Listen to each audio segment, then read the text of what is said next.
The rain fell in relentless sheets, casting a somber pall over the dilapidated remains of Briarwood Psychiatric Hospital. It had been years since anyone had dared to approach the looming structure, its shadowed windows like empty eyes staring out into the world. The hospital's history was one of pain and mystery, the perfect fodder for a journalist like me, Emma Parker, who thrived on uncovering the dark secrets hidden beneath the surface. My interest had been piqued by a series of disappearances that seemed to circle back to Briarwood. 5 people had gone missing in the last 2 years, all last seen near the abandoned hospital. Local authorities had dismissed the incidents as unfortunate coincidences, but I knew better. There was a story here, a truth that needed to be brought to light. Armed with my notebook, camera, and a flashlight, I pushed open the rusted gates and stepped onto the overgrown path leading to the hospital. The air was thick with decay, and the scent of wet earth mingled with something more unsettling.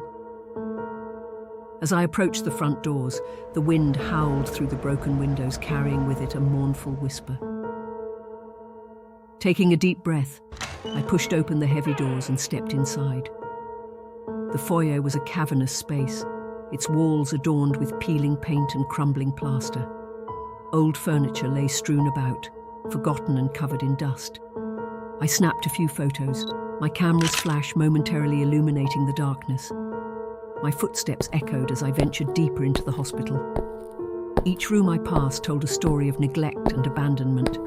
Broken beds, scattered medical equipment, and tattered patient records lay everywhere.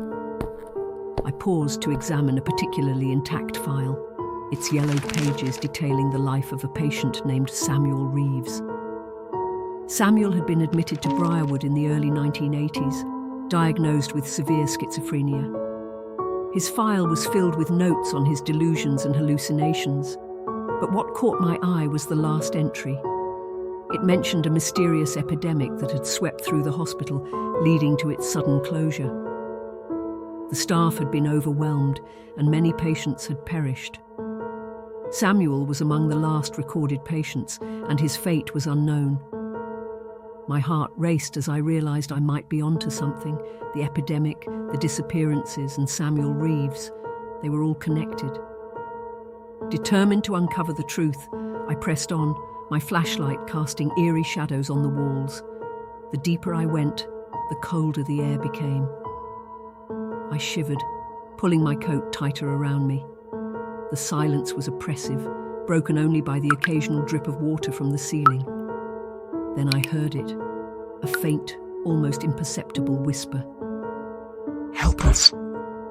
I froze, my heart pounding in my chest. I turned slowly, my flashlight beam dancing across the walls. There was no one there, but the whisper continued, growing louder and more insistent. Help us! Find peace. Help us! I followed the voice, Help us! my curiosity outweighing my fear.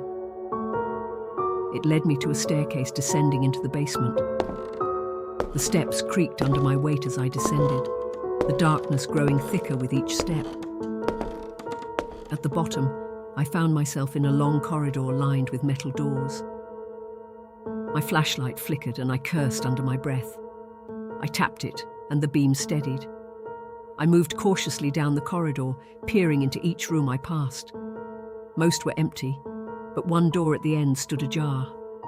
I pushed it open and gasped. The room was filled with old medical records, and in the center stood a rusted gurney.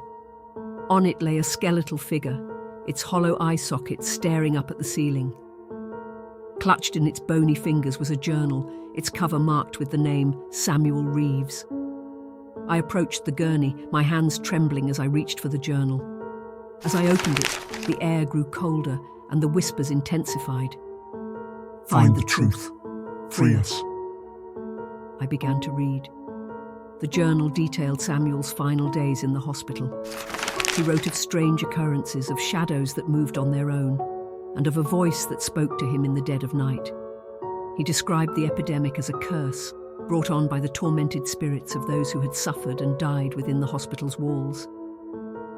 Samuel believed he was the key to breaking the curse, but before he could find a way to do so, the epidemic had claimed him. His final entry was a desperate plea for someone to finish what he had started, to uncover the truth and set the spirits free. My mind raced. The disappearances, the whispers, they were all connected to the curse. I realized with a sinking feeling that I was now a part of this haunted place. The spirits had reached out to me, seeking my help to find peace. Determined to finish Samuel's work, I continued to read. Samuel had mentioned a hidden room where the hospital's darkest secrets were kept. If I could find it, I might uncover the key to breaking the curse.